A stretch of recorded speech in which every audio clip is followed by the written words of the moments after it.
নমস্তে মিত্রগণ, বর্তমান সময়ে ধর্মের নামে অনেক মতপথ সৃষ্টি হয়েছে।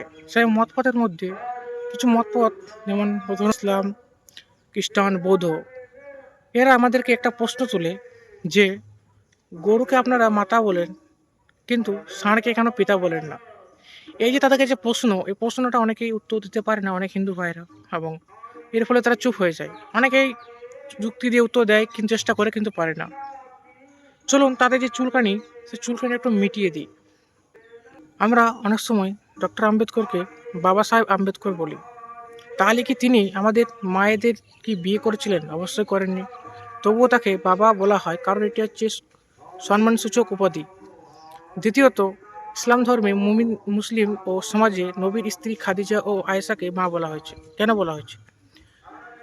কারণ কোরআনের সূরা আহজাব সূরা নম্বর 36 আয়াত নম্বর 4 এবং 40-এ বলা হয়েছে যে নবীর স্ত্রীরা হচ্ছে মুমিনদের মা। এখন কি বলা যায় যে নবী প্রত্যেকটি মুসলিমদের মেয়ের বাবা? অবশ্যই বলা যাবে না। কারণ এখানে মা শব্দটি সম্পর্কের জন্য নয়, বরং এটা সম্মান ও প্রদর্শনের জন্য রাখা হয়েছে। তেমনি গোমাতাকে ঠিক আমরা মাতা বলি, কারণ গরু আমাদের দুধ, ঘি, গোবর এবং গোমূত্র বহু উপকার দেয়। যেভাবে মা সন্তানকে লালন পালন করে, গরুও তেমনি মানুষের জীবনে ধারণ করে বিশাল একটা আবেদন রাখে। আমরা গরুকে মা বলি, কিন্তু ষাঁড়কে বাবা বলা যাবে না।